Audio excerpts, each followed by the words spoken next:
Howdy, my name is Elaine Harding, and I am one of the city producers for the Austin 48-Hour Film Project, part of the hashtag Texas 48 Strong collaboration with Houston, Dallas, and San Antonio. Today we are speaking with Casey Dellinger of Team Defyne. Now, this is Casey's second 48-hour film project here in Austin.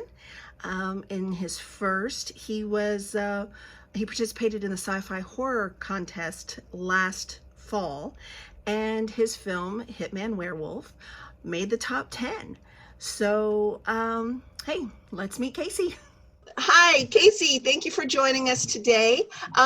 Could you introduce yourself?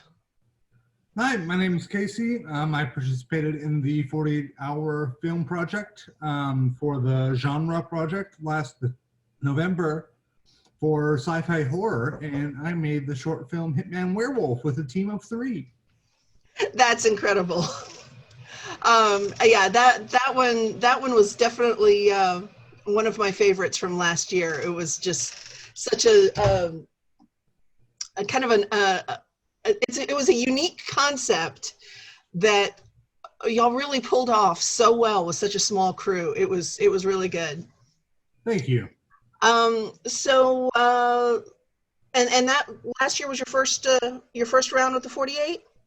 My first round with the 48 here in Austin. I've done a couple 48, 24s, so on and so forth with different entities over the years and of my own volition.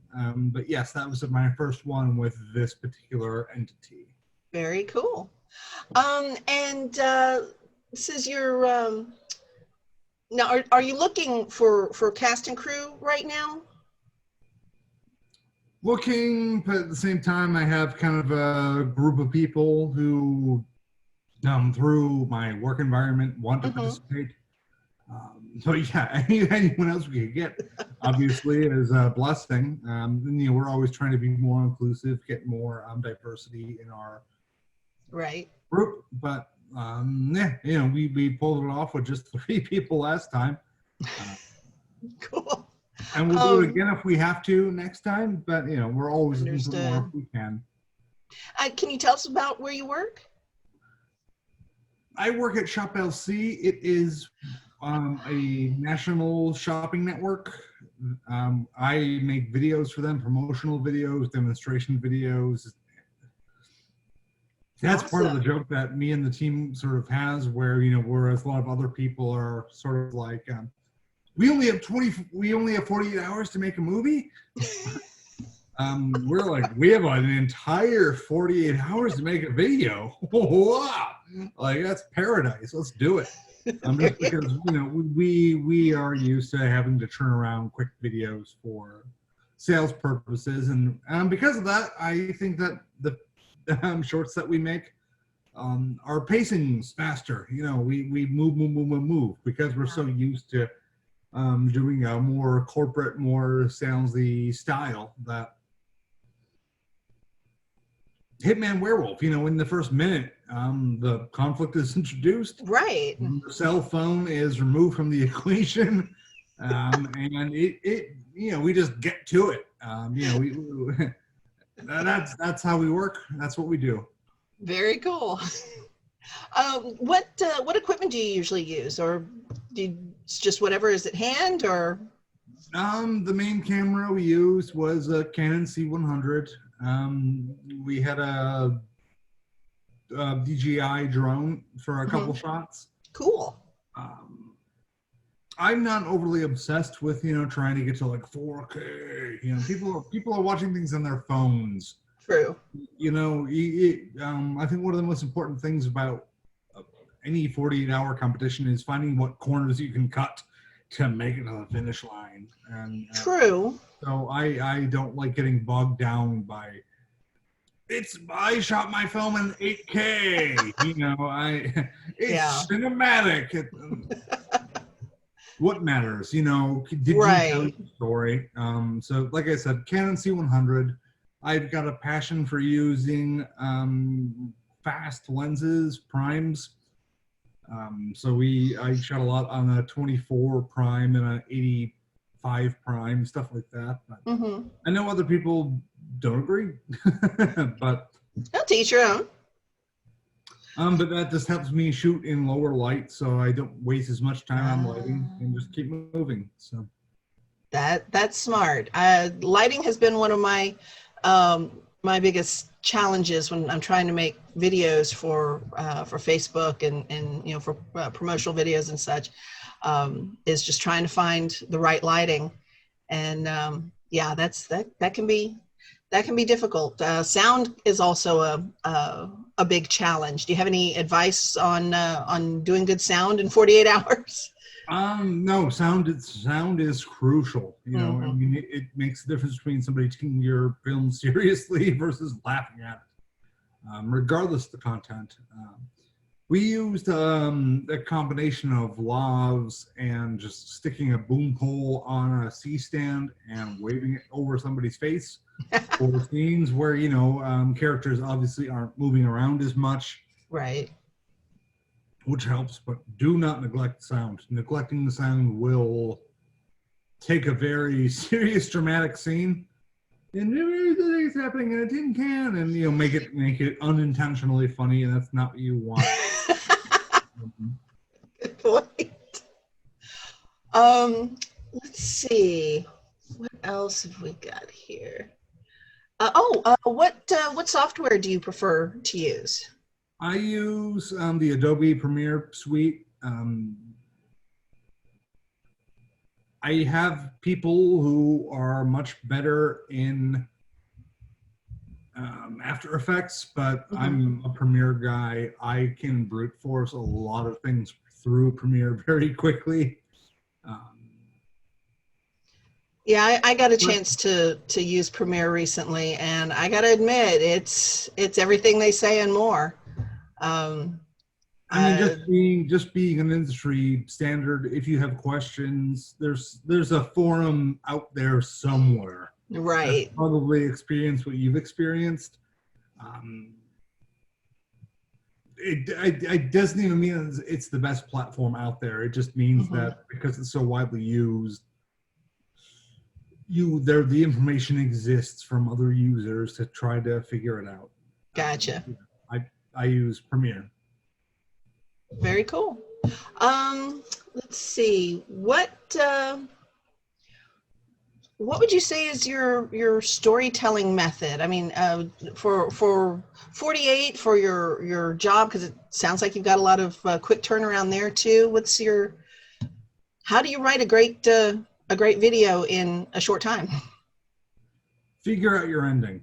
A lot of people, I don't know. I mean, the thing that I don't want to say disagree with, but the thing I don't do that a lot of people say is, oh, just make a strong character and place them into a world and then figure out where they go. Figure out your ending. Your ending is what you're trying to say. And once you nail down your ending, you know where you're trying to get to. I think that's good advice. I've seen a lot of really great films, and at the end you're going, wait a minute, what happened? Where? Okay, it was just getting going. Where's it going next? And to that point, it's so easy to, once you've written your script, you're starting to film, and guess what? You're working with smart, intelligent, brilliant people. So once you're on set, somebody goes, oh yeah, but what if? And they try to kind of change it, and their idea might be great. But stop, pause, consider what they're actually saying. Is it better? It might be. Do you have to change every single scene that you've already filmed? Because otherwise the whole thing isn't going to make any sense whatsoever. Right. Yeah. Okay, so maybe don't do it. Even though it feels great, even though it looks great, you have to put those gloves on and just kind of say, I love that, but yeah, we're already 80% shot. Yeah. And no, we can't. And even the timeline. What is it? 7 minutes or something like that for the 48, and that was a huge challenge with Hitman Werewolf because we put the script together, we had it all figured out, and yeah, we were having these nice little moments on set of like, oh yeah, but what if? and I kept trying to be like, that's so brilliant. I love it. I love it so much. But we wrote the script, and then literally that night I went home. I took the script. I stopwatch. I, like a madman, pranced around the first floor of my home, acting out everybody's parts, the entire thing, just to make sure that we were within the time limit. Right. Because that's the thing. Like, once you get the idea, once you're passionate about that idea, it's so easy to expand it out. But Yeah. it's all about the audience attention, and particularly in kind of a corporate-y landscape that I work in, get it down to the space that you need to get it down to. And there's nothing that says you can't take the concept you started with in one of the 48 films and expand on it later. I've heard stories of people who turn their 7-minute movies into 30-minute shorts or full-length shorts or web series. There's one team in San Diego, and I haven't seen this series yet, but I really, really want to. Their first year, they got their elements. The assigned character became their main character, and I think it was Fish Out of Water. And so they did their film based on that, and it got high marks, if not winning completely. And then the next year they came back and they took that same character. They had to add in a new character from the elements, but they had their main character be their original character. And each year he grew and expanded. And I think at the beginning he was just, Joe Schmo. And by the end of it, he was this badass super spy. And I thought, that is brilliant. And that's the thing too. I did have somebody reach out to me after watching him and Werewolf and kind of asked me if I wanted to expand it into a feature. And I sort of said, I got other stuff going on, man. Like, I'm pretty busy. But I think you always have that kind of rolling around in the back of your head. So, I have gone through that thought process. And in the feature film version of Hitman Werewolf, yes, there are 5 different hits that he completes, and the one that happens in the course of the 48-hour film, I think, is the third one.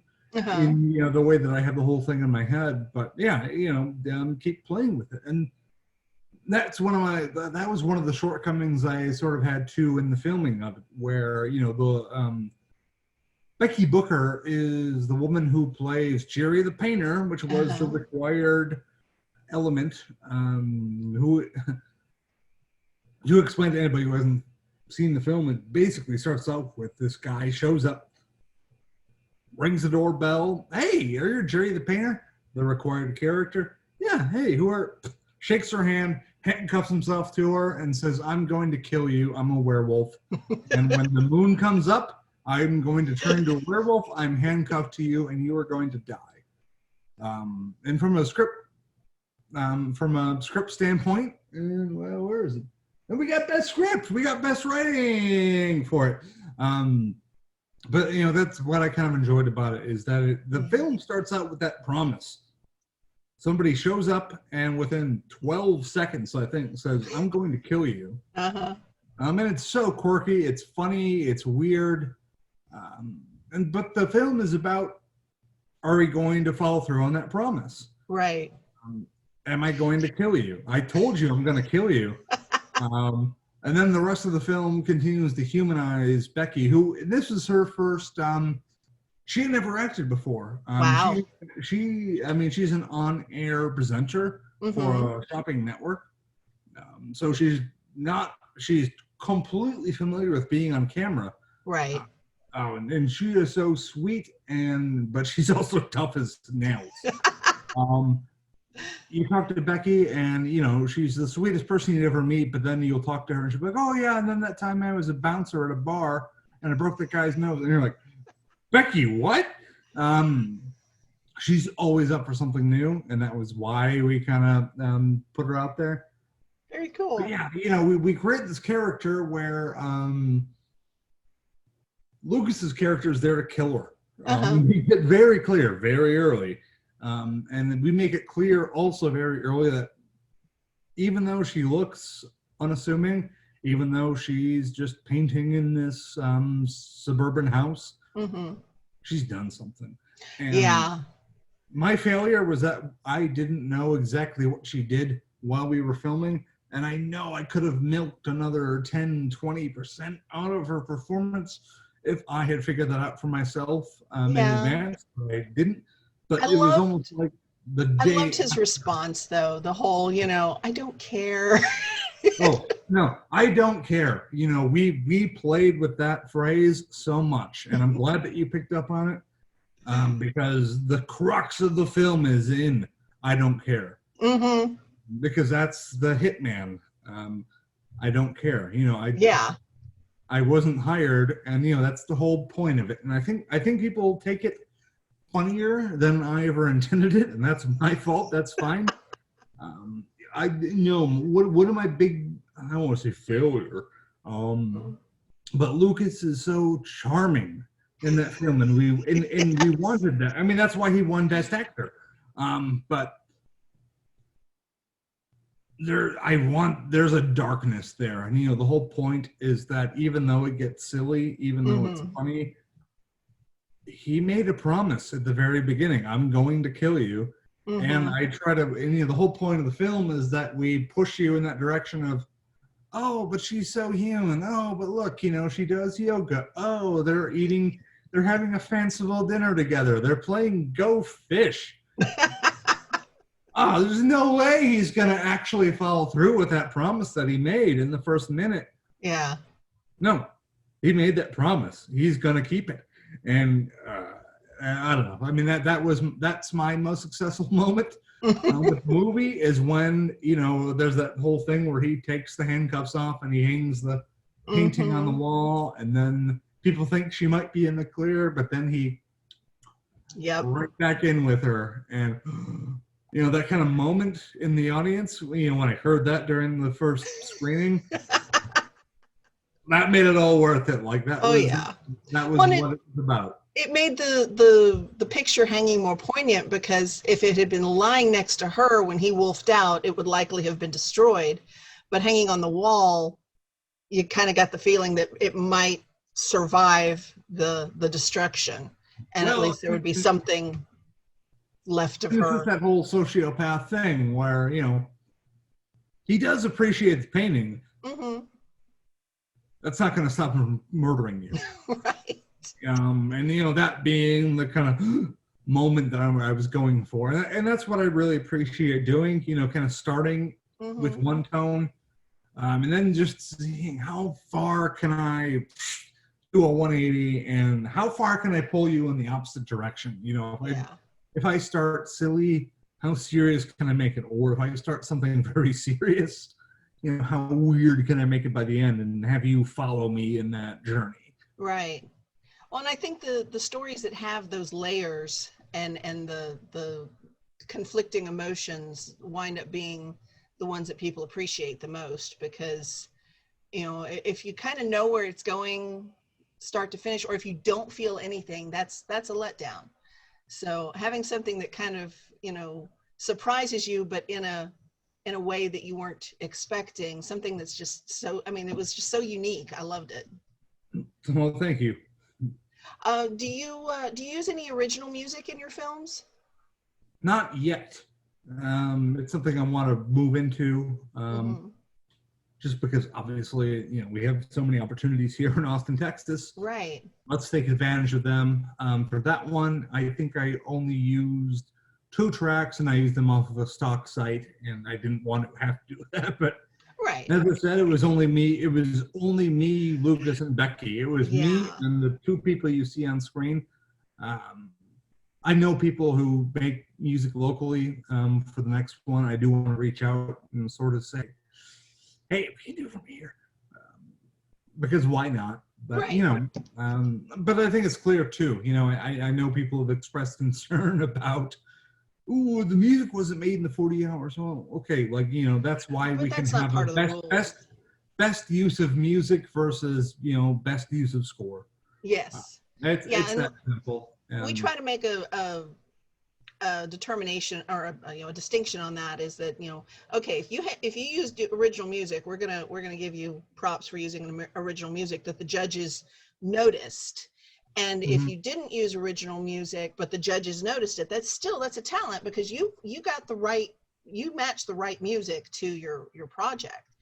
And it's, trying to insist that people make their own music during that 48 hours is just it's a big ask. Yeah. And we try to encourage people who have never made a movie before to give it a try. So, well, that too. Some people don't have that accessibility. Right. I think we only use I certainly don't, and I've tried. I've tried to make my own music. I mean, I think we only used 2 tracks in Hitman Werewolf, and one's kind of the sting. Once he handcuffs himself to her in the beginning. Like they're the use of music, I want to say, was effective, but it wasn't. I don't know. It didn't feel like, I'm eating somebody else's lunch here by not having an original composer, do a 3-second riff. But as my team grows, I want to see what we can do next time, and I can't make any promises, of course. We'll see what happens. Right. But, what location are you planning to use? Do you have one scoped out? Are you going to film in your home, or? Possibly. The house that we used for Hitman Werewolf was a production house that my work owns in order to shoot demonstration videos for product. When they're live in the studio on air trying to sell a garden hose, a metal garden hose that doesn't crink or crimple, we've pre-shot video in that location. So that's available to us, but I've got my backyard, we've got a big warehouse we could potentially use. Wow. Yeah, we have some advantages on that front, but it's also, it's a 24/7 operation. So, we got to stay out of the way of everyone else as well. But yeah, and especially given 2020 and COVID and this and that, we'll be as cautious as we can be. I will probably have a digital meeting with people who are potentially interested, just to kind of go over what our concerns are. What are we doing? Have you taken the Safe Sets certification yet?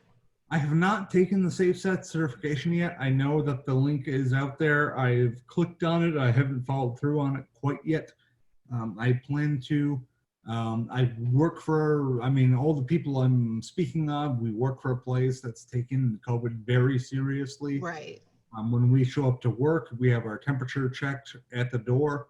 We are saying, get out of here, buddy. If you're above a particular thing. Right. We've been very cautious, and just knowing the people. Knowing the people who are willing to participate, I know they've all been taking this so seriously. I'm not working, with some strangers who. Well, another thing that helps too is obviously you're not allowed to pay your crew members for the 48-hour thing. So it's not like somebody's going to be like, well, I did see that person who may or may not have it, but I need that paycheck, so I'm going to show up. Right. We've struggled with that at work for different reasons that aren't any of our concern right now. Yeah. But yeah, and we'll see. My instinct is I don't want to make some Zoom call film, but if I have to, I will. But I just feel like because that's the direction so many people have had to go in. Yeah. There's so many of them out there at this point, and there's nothing wrong with that. It's great. Right. Be as innovative as you need to be to make your film. But I'm looking forward to seeing how people creatively get around not get around the safety, but think around safety measures, etc. To I don't want to just have a bunch of people with the masks on. But I will if I have. But I will if I have to. I will if it makes sense. I will if my crew says this is our level of concern. Mm-hmm. You've got no problem with that. Or, you know, if coming closer to the date, you know, the people who want to help out just sort of say, I don't know, man.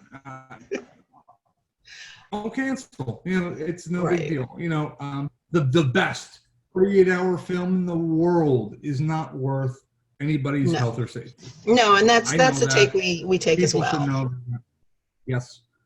So, I can imagine there's going to be a lot of charades in the upcoming films. Just, you know, from people trying to stay 6 feet apart and masked, and how do you communicate when you're trying to social distance? Yeah, and you know, there will be considerations made this year that aren't made in other years. And yeah, that's true. On the one hand, you don't want to, like I'm saying, you know, I don't want to be the 47th.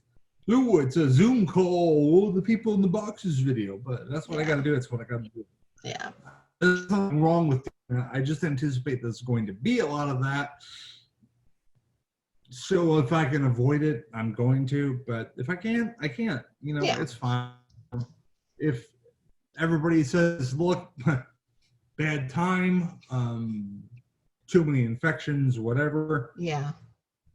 We just won't make a thing. And you know, health and safety comes first. Worse. The world isn't worse for, you know, not having another 48-hour film. And True. I don't know. I mean, that would be one of my biggest pieces of advice to anybody trying to make a film. Be egalitarian. These people are doing it out of their own passion. Yeah. You're not paying them, so they're not just going to do any little thing that you scream at them to do. Industry is changing. Yes. We need the film industry to move away from some old screen telling people that he's going to murder them if they don't. Be part of that change. If you're not part of that change, you're going to be irrelevant soon. That's true. That is true. One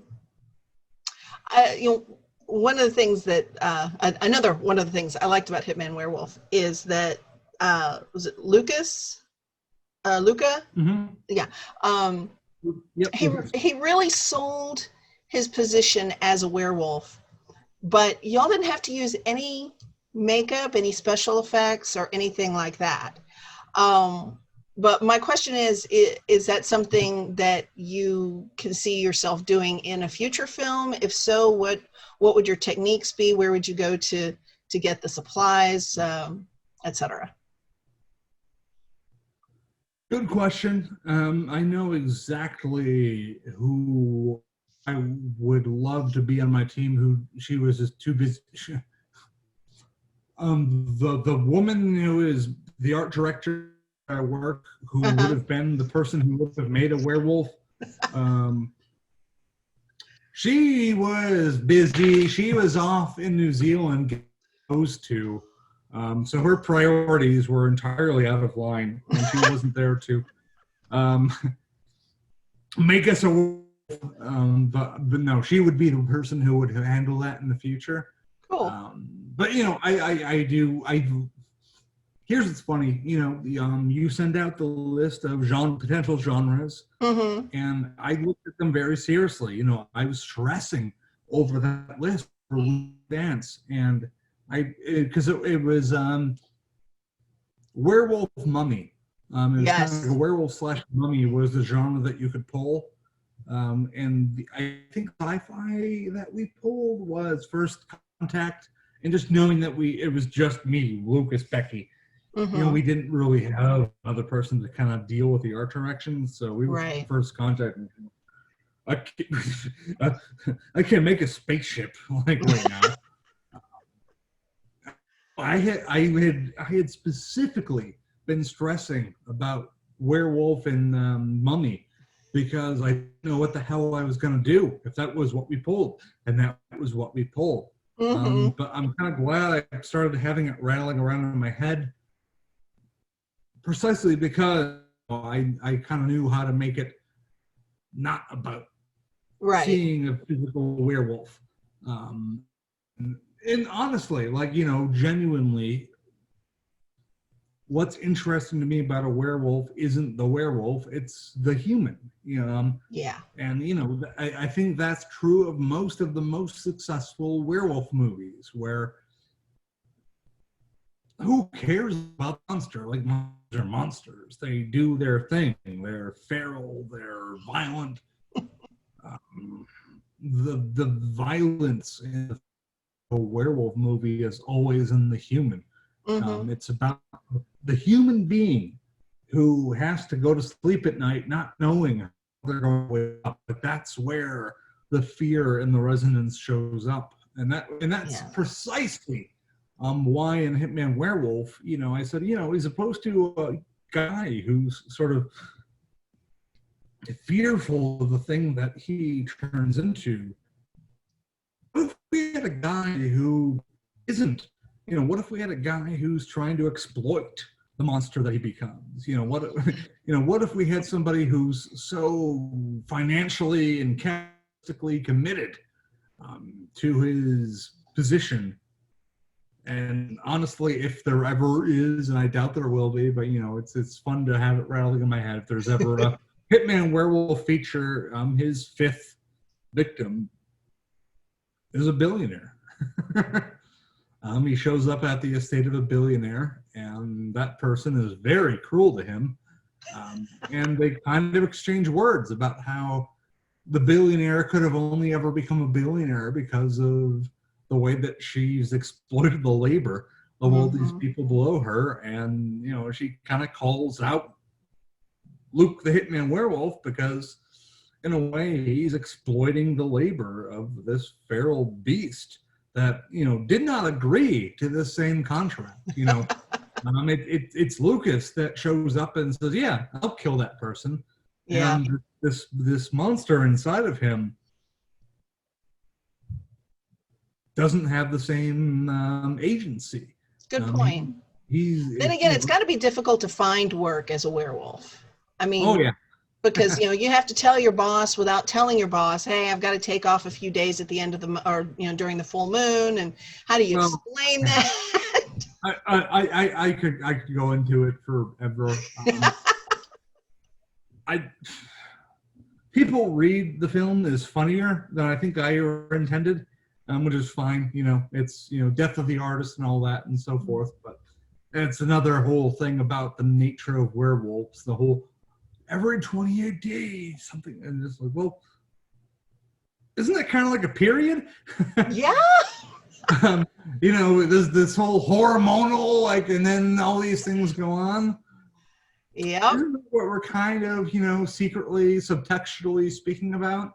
And that's the only thing that fascinates me about werewolves. Otherwise, I find them kind of boring, frankly, and that is why I was so afraid of pulling werewolf when it came to the genre. But that was why I looked at the genres beforehand and kind of said, I'm afraid of pulling this genre, so let me mull it over in my head. Let me try to think through if I do pull werewolf.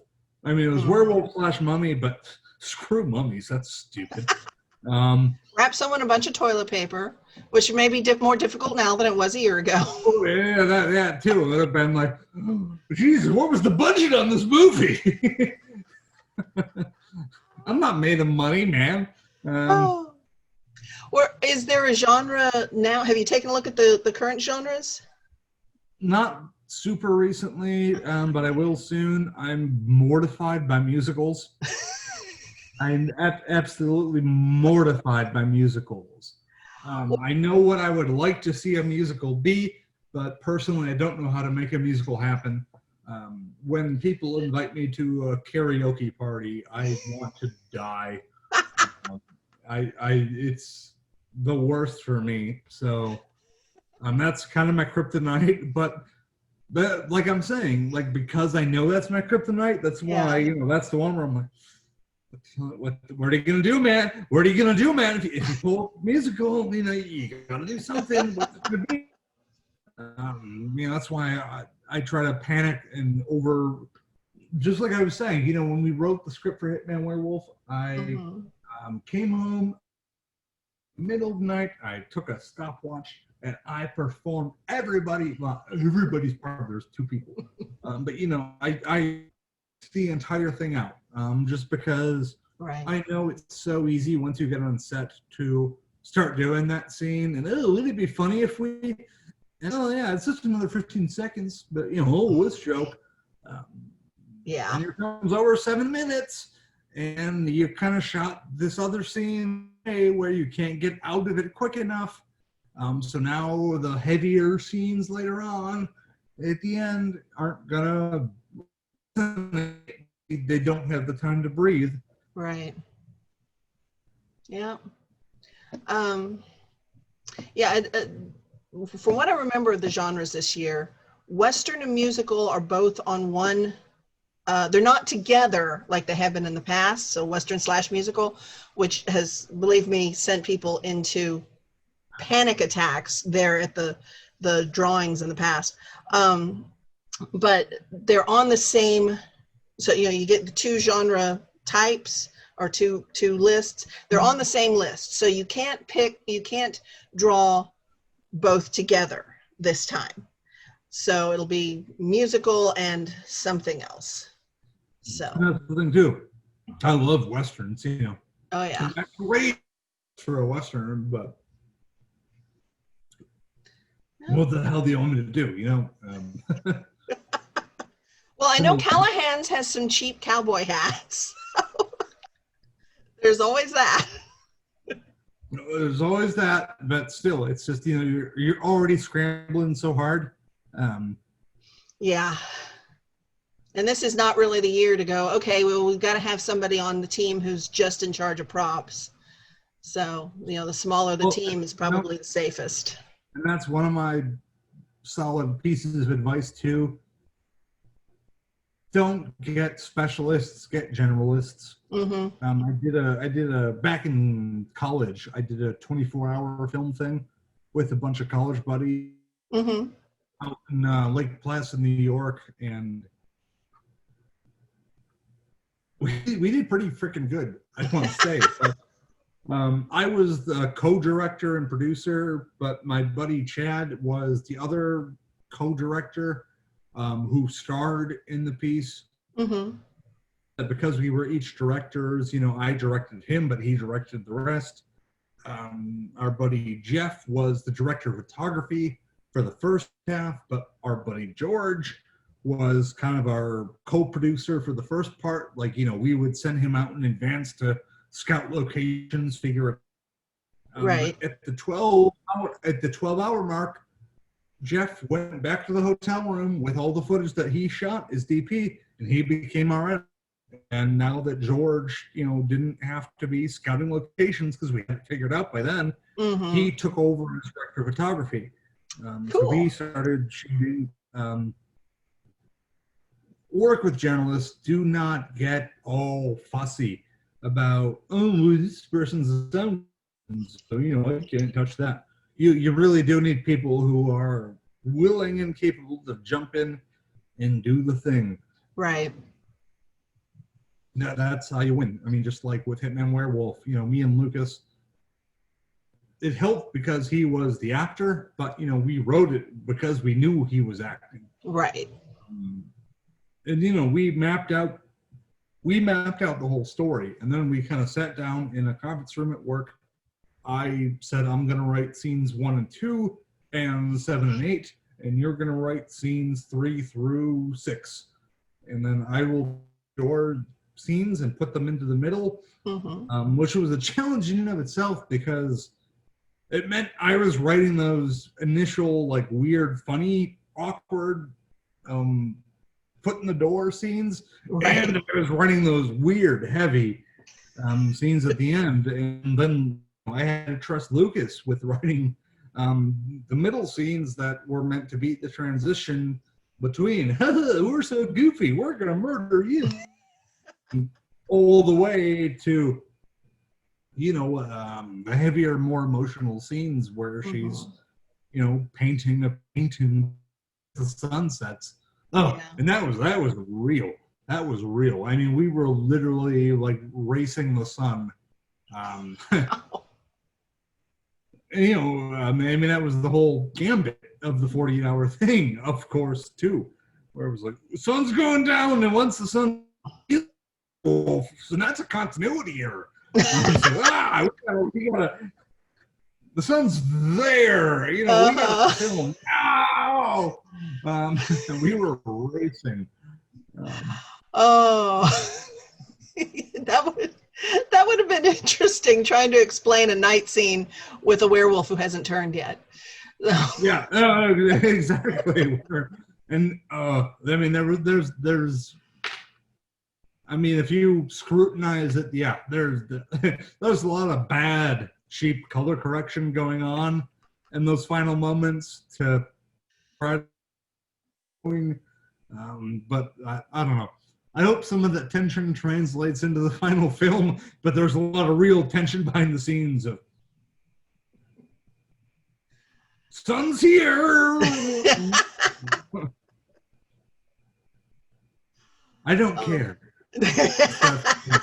And our audio in that scene was totally screwed. Oh no! So our audio was crap for that final scene. So Lucas's final "I don't care" before he kills her was dubbed from the previous scene. Oh wow! You know it might be the actual exact same from, because you know the first iteration is when Becky is upset, or Jerry the painter is upset because she's going to get murdered. Right. And she's trying to reconcile with him, like, don't you frickin', you know, doesn't it mean anything to you that you're about to like end my life? And he tells her, I don't care. And that's the first flippant kind of moment of that, and that's when she slaps him. Yeah. Might be the exact same audio. But it worked. It worked so well because, well, you know, because that's the thing, you know, at the end, you know, she kind of offers to him, I did something awful. Do you want to know what I did? And he doesn't care. Yeah. I don't know. That's I mean, it's the crux of the film. It's what I love about it. But the first time, it's like he's coming flippant. The second time, it's not. It's flippant. The second time, he says it too. I don't know. It's a weird moment because it didn't come off as the exact same, probably because he had a slightly different expression. But the fact that it sounded, it might be the same audio. But the fact that it sounded exactly the same with a slightly different expression, just, I don't know, it really sold. It really sold it that, you know, he really doesn't care. Well, it feels more humanistic, and even though it's the lesser humanistic moment, because I don't care. He's going to murder her. Like, they're so close to the murder, but that's how it is. And like I said, I wish I knew what she. While we were filming it, I could have milked such a better performance. Not that she wasn't great; she was amazing, especially for being her first dramatic performance. Yeah. Right. When I did my Stuck at Home 48, there was one scene where I gave the phone to my son, and I had him filming his feet as he's running down the stairs, and we had 2 shots of it, and the first shot I think had the best audio, but the video wasn't great. So I gave him some hints, and he went back up and did it again. Well, in the second one, my daughter kept talking. She wasn't supposed to be talking, but she was really into it. So she's like, I'm going to be in character this whole time. So I couldn't use that audio. So I just split the audio from both of them, switched out, and it worked. You know, people don't understand how much work goes into it. I mean, just working in a corporate environment, making commercials like I do day to day, people think like they show up and they do their thing and they're like, wait, I need to do it again? Like, yeah, no, like Star Wars was always like take 42. You know, it's not it doesn't just get done. You know, when you watch a 2-hour film, it's not like they filmed the damn thing in 2 hours. You know, there's so much more to it than that. But you know, when you're doing a 48, you just have to, and this is important too, and this is another just piece of advice for anybody trying to make a 48-hour film. Figure out what corners you want to cut. Because you're going to have to cut corners, and those corners are likely going to be technical. Sometimes I know I could get better audio. Sometimes I know I could get better video. But for the sake of a bunch of people sitting down in a theater in Austin, Texas, to watch this, they're not going to notice that it wasn't in like total stereo. You know, they're not going to care whether or not it was in utter 4K versus 1080p. Figure it out, do it. You know, it's your story. It's the story. Know what your story's ending is going to be, and make sure that your scenes all contribute to the path to that ending. And if they don't, cut them. You know, don't be too tied or married to anything, and just make it happen. Yeah, good point. Casey, before we wrap up, is there anything else that you'd like to share with our viewers?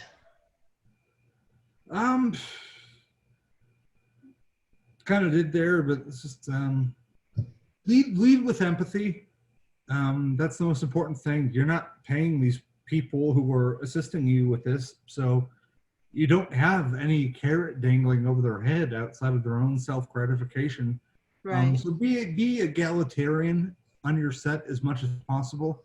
I understand that you can't, you know, get total consensus all the time. Well, how does everybody feel about this? But in that script writing phase, really sit down, and when you want to go a particular way, check in with your crew, take their temperature. You know, because me and Lucas were, you know, I was changing things not constantly, but we got it pretty nailed down in the scripting phase. But you know, like when he wrote the middle chunk of the script and I was making changes to that middle chunk, you know, I didn't just change them and be like, well, this is better.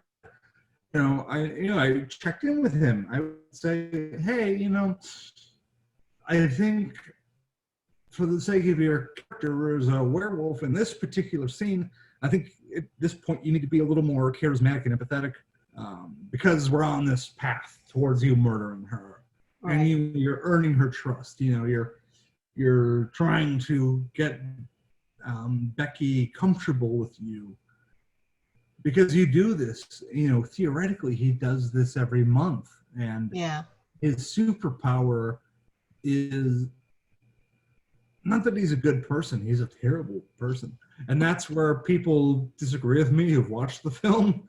They're like, oh, you know, he's not so bad. Like, I kind of like this philosophy about, like, you know, live and let live. I'm like, no, he's a sociopath.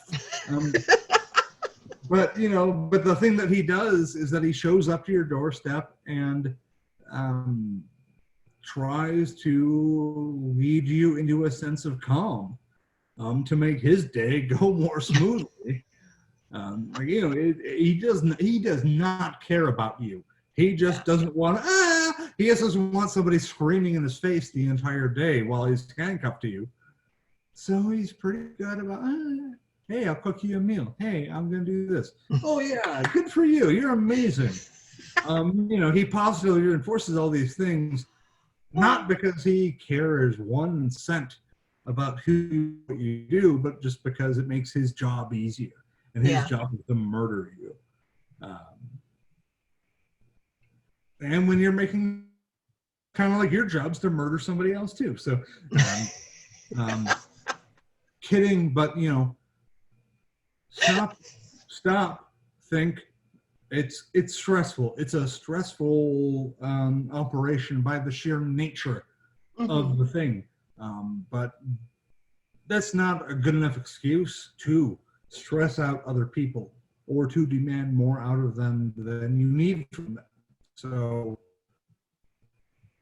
I forgot to take a deep breath once in a while. Go ahead. One question I meant to ask and I completely forgot is, how did you get into making videos for a living?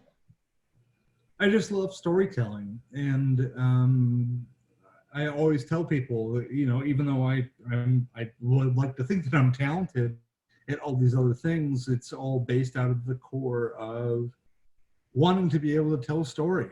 But I like being creative about what storytelling can be. Making an argument, arguing with somebody, that's storytelling, because, you know, you have to make your points. You have to tell them what you feel.